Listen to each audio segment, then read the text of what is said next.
Yo, hi guys! Mega love shoutout! Kumusta kayong lahat? Ito ako. Wala akong duty this day. Wala akong job order. So, may konti akong labahan. Naglaba ako. Ayan. Ganito kami maglaba dito sa accommodation. Ayan. Kamay-kamay lang. Samantala, kapag nadi-deploy, may washing, may dryer, meron pang may downy pa yung mga damit namin doon. Ganyan. Pero dito, pag nasa accommodation, back to reality, nagkakamay. Ayan. Kinakamay na lang namin yung mga damit namin. Actually, konti lang naman yan. Konti lang naman yung labahan. Parang 2 pares na uniform. Kasi naglaba ako last day. Parang pang 2 days yan na labahan. 2 pares ng uniform, 2 pares na pantulog. Ayan. Wala kasing masyadong customer ngayon. So, ayan. Naglalaba. Ayan nga. Naglalaba nga. So, ayan. Kusot-kusot. Kusot-kusot. Pero hindi naman yan masyadong madumi. Yung everyday lang na ginagamit. Pawis lang. Kapag ka naman meron na assign ako, kasi temporary nandito kasi ako sa accommodation kasi tapos na ako sa pinagtatrabahoan kong bahay. So, nandito ako ngayon sa accommodation namin. And salamat sa mabuting boss for nice accommodation. Komportable naman kami. Ako pala, ewan ko lang sa kanila kung komportable sila. Pero ako naman is komportable naman ako dito. Marami kami dito. Pero we are just like sisters. Sisters, no? Walang badal kasi mga babae naman lahat. Ayan, so kusot-kusot din pag may time. Naalala ko yung dati pag nasa nasa Pilipinas ako. Ayan. Naglalaba ako ng ganyan. Kusot din. Pero iba naman yun. Kasi sa ilog ako naglalaba. Dito kasi parang init ng tubig. Sobrang init sa loob ng banyo. Kaya sobrang pawis na din ako dyan. So, ayan. Buhay OFW here in Saudi Arabia. Buhay deployed worker dito sa Saudi Arabia. Ayan. Kapag nasa madideployan naman ako, sobrang tahimik. May sariling mundo ka kasi nga ikaw lang naman mag-isa sa bahay. Tapos maalwan yung buhay mo. Gawa nga ng ikaw lang mag-isa. Samantalang pag nandito, it's lahat kasi medyo madami kami. So, kailangan talagang nagigising ako ng around 4 o'clock or 4:30 para makaligo na. Kasi pag late ka na magising, agawan na sa banyo. Kailangan nyo ng madamihan, madami na kayong mag-ano. Ayan. Ayan, itong sabon na to, hindi sa akin to. Kinuha ko lang to doon kasi sabi naman you can use it. Sige, gagamitin ko. Ang laki nga gagamitin ko, sige, sabi. Kasi nga sa mga yung mga nandito tapos biglang na-deploy sila sa isang bahay, iniwan na nila yung sabon nila kasi nga may libreng sabon naman doon pag na-deploy. Si amo naman, si customer naman ang magbibigay sa amin ng mga needs namin. Minsan, meron din bahay na never kang bibigyan ng mga personal needs mo. Like shampoo mo, sabon mo, toothpaste, yung mga personal necessities mo. Ayan. So, meron talagang bahay na gano'n. Meron talagang madam na gano'n. Pero ako naman, sa mga nadideployan ko is, away ng Diyos, libre naman. Binibilhan ako. Sabihin, anong kailangan mo? May shampoo ka pa ba? May ka pa ba? Sabihin ko, wala na akong shampoo, wala na akong sabon, wala na akong toothpaste, wala na akong ganito, ganyan. Tas minsan din, meron ding sinasama ka sa tindahan. ako, pag sinasama ako sa tindahan, nagdadala talaga ako ng pera ko. Kasi, ano, yung kailangan, pag may gusto kang bilhin, di pwede mong kunin yun, ikaw naman ang magbabayad. Kailangan magdala ka din ng pera. Yung iba kasi ayaw, hindi magdala ng pera kasi nga isasama. Ako hindi. Nagdadala talaga ako ng pera kasi pag may magustuhan ako, pwede kong bilhin yun. Ayan, kusot-kusot din pag may time. Kusot-kusot din pag may time. So, ayan, kusot-kusot. Ganyan ako maglaba dito. Ay, sa mga viewers ko dyan, baka may nasilip na kayo. Joke lang. Ano yan? Ano naman yung pagkakaupo ko dyan? Ayan, busog na busog ako. Gawa nga ng nagluto kami ng tuyo. Tapos, nagsangag din. Ayan, may kasabay kasi ako yung naglaba. Ayan siya, ibang lahi. So, ayan, buhay ko dito. Nagpupusot, naglilinis ng buong building pag wala akong duty. Ganyan. Naglilinis kami ng accommodation pag wala akong duty. Tapos, minsan, pag may bagong dating, like yesterday, may bagong dating, tatlo, pinapaturuan sa amin. Turuan namin. Siyempre, bagong dating, orient pa namin kung about pagsaksak ng pag-plug in ng vacuum, paggamit ng vacuum, the way how we clean the sala, yung sofa, tinatanggal, yung minumove yung sofa para makita yung sa likod, yung sa ilalim, kung paano tatanggalin, kung paano, tapos kung naglinis ng ref, kung paano, ang ways ng paglinis ng refrigerator. Ayan, ganyan. So, yan, kusot-kusot pa. Parang walang lakas nung kumusot. Ayan, namimiss ko tuloy yung buhay ko sa Pilipinas. Pag naglaba, kusot lang. Ayan, so. Pero hindi naman kasi yan masyadong madumi. Hindi yan masyadong madumi yung ano lang yan. Paawis lang. Kasi everyday hindi nagamit. Pero pag may bahay naman akong nililinisan na sobrang dumi. Kasi hindi sa ilang days na ba ako dito, wala pa akong 1 week, parang 5 days pa lang ako dito sa accommodation. So ilang beses na akong na-assign work sa bahay as per hour. So pag na-assign naman ako sa bahay na madumi, nilalabhan ko pagdating ko sa accommodation kasi baka may dumikit yung dumi sa uniform ko.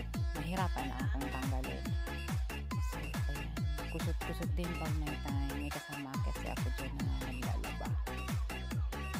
Kaya, chika-chika din. Maritisan din pag may time. Maritisan lang talaga. Ayan, so, malapit na ako matapos magkusot. And, sasampay namin yan sa taas. Kailangan ko din kasi may kasama sa taas.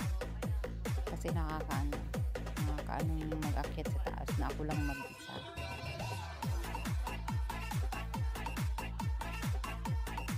Parang tumataba na yata ako. Ayan, buhay OFW. Buhay siya agad dito sa Saudi Arabia. Ayan, ang buhay. Kawawang gala. Ay, hindi ako kawawa. Tingnan mo naman yung katawan ko kung kawawa yan. Hindi kawawa. Ayan, so, laba-laba pag may time para naman malinis yung ang hirap lang kasi dito sa accommodation. Ang dami kong pinakikibagayan ng kasama sa work. Iba-iba yung ugali. Iba-ibang tao. Iba-iba yung ugali. Kasi hindi naman yung mga kakapatid niya hindi na magkaintindihan, di ba? Tapos syempre kailangan mo din mag-adjust ikaw sa sarili mo, yung ugali mo kailangan mo din i-adjust kasi lahat-lahat dito hindi naman hindi ayon sa opinion mo. Iba-iba. So, you need to adjust. Much better nang tumahimik na lang, hindi na lang makipag-kaibigan, hindi na lang yung mga tropa-tropa, yung circle of friends. Much better na hindi na lang para walang gulo. Yung ganyan. Kasi meron kasi mga Pilipino dito na mahirap din intindihin. Pero yung boss namin, yung amo namin, napakabait, napaka-generous. Sobra-sobra din kung magbigay. Wala siyang pagkukulang sa aming mga workers. Wala siyang pagkukulang sa mga workers niya. Lagi niyang inaalagaan yung mga workers niya. Sa lang talaga. Mahirap pakikisamahan yung mga kasama, lalo na yung mga Pilipina. Yan lang yung masasabi ko talaga. Ang dami ko nang napuntahan, ang dami ko nang na-meet na Pinay dito sa Saudi Arabia. Mostly, kadalasan sa kanila is nagmamarunong talaga. Ako naman is on my almost 7 years here, hindi ko naman sinasabing hindi ako nagmamayabang na ilang years na ako dito, marami na akong alam. Normal lang yung ko, kasi meron kasing iba na porket matagal may bagong dating nila kasi kami nga dati ganito ganyan. Hindi mo naman pwedeng ipagmayabang yun kasi galing ka din sa parang naging boba ka pagdating mo dito, first time mong pagdating dito sa Saudi Arabia. Hindi naman kaagad-agad alam mo na kung ano yung mga gagawin mo. Siyempre, natutunan ako naman is unang salta ko dito is nahihirapan talaga ako, lalo na sa language nila. Gawa nga ng yung language nila is napakahirap talagang intindihin. Sobrang napakahirap intindihin. So, ayan, ang hirap. Tapos yung mga boses pa nila is matataas pa. Hindi talaga sila marunong magbaba ng boses. Kaya akala mo parang galit palagi. Kaya turo ko sa mga bago, sabi ko habaan ang pasensya. As long as hindi ka sinasaktan, as long as binibigyan ka ng pagkain, as long as binigyan ka ng sahod, okay lang. Ayan. So, ayan na. Nasa taas na kami, in short. Sasampay na. But I must wear abaya because syempre pupunta kami sa labas. Ga-abaya ako. Is a must yun. Kailangan yun pag lumabas ng accommodation. Kailangan talagang mag-abaya. Ayan. So, nandito kami sa rooftop. So, ayan. Ganyan lang. Sampay-sampay din pag may time. Sa rooftop to yun. Ang ganda ng weather. Hindi siya masyadong mainit. Hindi din siya mahangin. Ganyan lang yung sampay ko kasi kapag hinahangin yan, tumatalsik yan lahat. Ayan, tingnan mo yun dito sa kabila. Maya ula na yan. Nagsitalsikan na yan. Kaya ako, tinatali ko talaga siya. Dito sa kabila, ayan, nakatali siya. Para pag humangin, hindi siya natatangay. Nandyan pa rin siya. Madali lang naman matuyo kahit na nakatali siya. Ayan, may kausap kasi ako dyan, mamaritisan. Kaya matagal matapos yung ginagawa. Kasi nga maritis pa mo, alam naman, mga Pinay. Kapag nagkita-kita, maritisan, ayan.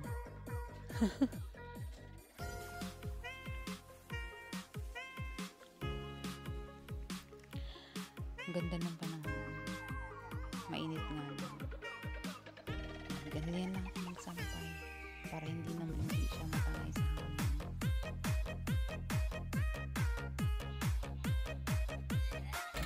Bahala na plantsahin ko na lang kapag gusto. Huwag lang siyang matangay sa hangin. Kasi pag matangay sa hangin, may possibilities na mawala. Kasi rooftop yun. Paano na lang kung ilipat palabas. Siyempre, goodbye na yung damit mo. Hindi na makikita. Ayan, ganyan. Pag gusto, pinaplansya ko na lang. Kaysa naman mawala yung damit mo.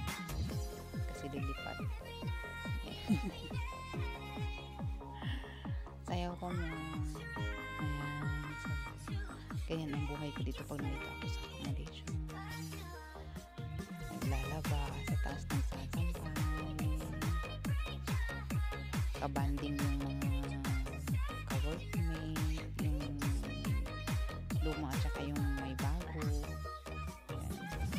Hindi ko naman nakakalimutang ma-share sa kanila yung mga bago. Sinasabihan ko huwag talagang makipag-usap sa baba. Yung kay madam lang talaga didikit. Kung ano yung sabihin ni madam, okay. Kung ano yung utos ng madam, susundin. At saka normal naman talaga sa kanila mataas yung mga boses nila. Ayan, ganun talaga. Matataas talaga yung mga boses nila. At saka, ito pa pala, sinabi ko sa kanila, dapat mag-ipon. Kasi ako and my 7 years here, konti lang yung naipon ko. Gawa nga ng, yun nga, padala lahat. Alhamdulillah, meron naman na akong bahay. Meron na akong naipundar sa pagtatrabaho ko dito in almost 7 years. 7 years. Ayan, so tapos na. So, nagmaritisan na lang. Kasi dan na nagsampay. Pero, hindi pa agad bababa. Kasi nga, magsasampay. Parang tumaba na ako.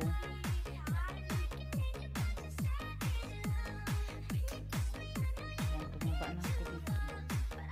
Ilang days pa lang ako dito? 5 days, I think.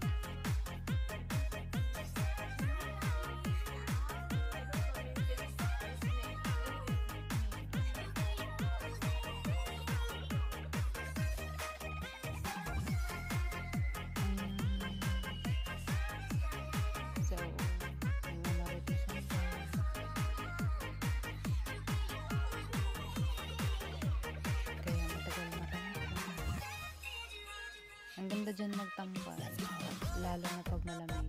Pero ngayon, mainit. Ano magtambay dyan. Yan, kunti lang yung nalabhan ko.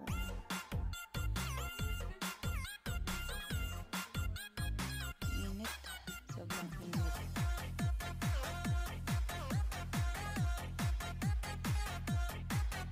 Ayan. Sobrang paanakan mo.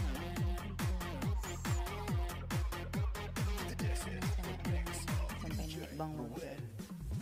Mamaya wala na yan, lipad-lipad na yan. Kasi bandang hapon kasi maano na, mahangin.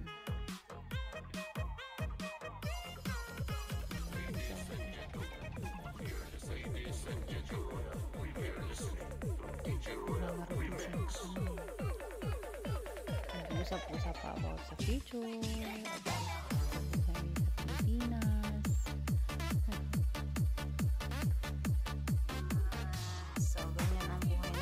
Wala kaming job.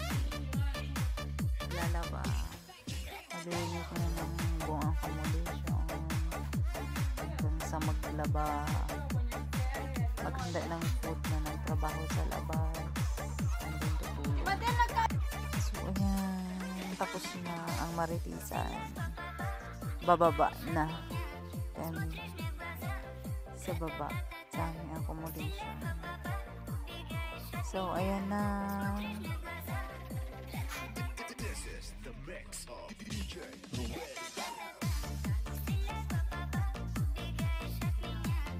Ay, hindi pa pala. Hindi pa natapos yung maritisan.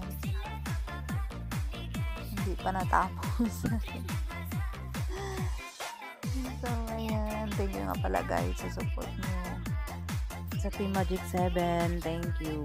Sa 7 Founders. Sa lahat-lahat ng ka-team ko. Ayoko na mag-mention ng pangalan. Baka mamaya may makalimutan ako. Sa team na lang. Sa buong team ko. Thank you so much. Sa hindi ko ka-team na nag-support pa rin sa akin. Thank you so much. God bless sa inyong lahat. And for more videos kala mo naman ang dali magkuha ng content. Ayan, so so ayan, kala ko natapos na yung maririsa namin dyan, hindi pa pala. So ganyan ang buhay dito sa Saudi Arabia. Hindi naman siya madali katulad ng nakikita nyo, parang happy lang. Actually hindi, kasi sobrang hirap. Yung yung homesick lang doon, nahihirapan na ako. Pero you must be strong para sa pamilya mo, para sa goals mo sa buhay. Kailangan mo talagang makapakatatag dito sa malayong lugar. Pero saan ba magiging matino ka lang dito sa Saudi Arabia? Wala namang mangyayari sa'yo. Nagiging matino ka lang, susunod ka lang sa rules. Talaga, susunod ka lang sa rules and regulations nila. Ako hindi naman ako kagalingan sa paglilinis, hindi ako madali kumilos. Normal lang yung kilos ko. Normal lang talaga. Hindi ako mabilis kumilos. Normal lang. Ang ko lang is magalang lang ako sa mga madam. Yung kung ano yung sinasabi ni madam, sinusunod ko. Pag sinasabi ni madam na mali ako, kahit tingin ko tama ako, mali pa rin ako. Ganun talaga. Sila pa rin talaga ang masusunod kasi sila yung amo. At saka yung bahay nila, gusto nila kailangang malinis. Kaya nga ang purpose nila kumuha ng tagalinis. Gawa nga ng gusto nila yung bahay nila is palaging malinis. Ayan, so again, Shukran. Thank you sa support nyo guys, sa Team Magic 7 at sa lahat. Thank you so much. And God bless. Ayan. Quotes of the day. Ang bilis ng panahon. Hindi mo alam na pinagpalit ka na pala sa malapit. Ayan, extend pa more. Pinagpalit ka tuloy sa malapit. Ayan, so God bless you all guys. And stay healthy. Sa lahat ng supporters ko, thank you so much. Thank you so much sa support niyo sa akin. And sana patuloy pa kayong mag-support sa akin. Sobrang busy ko kasi. Minsan hindi ko na susuklian yung mga nagsusupport sa akin. Dami ko nang hindi na-replyan na comment dyan. Pero pag makaluwag-luwag ako, magbabalik ako. And again, thank you so much sa support niyo sa akin. Walang katapusang pag-thank you. Kasi nga, ayan, nandito na ako sa aking lungga. Ayan na siya. Hang ko muna yung aking abaya para hindi siya magusot. So, ayan, Nara diha.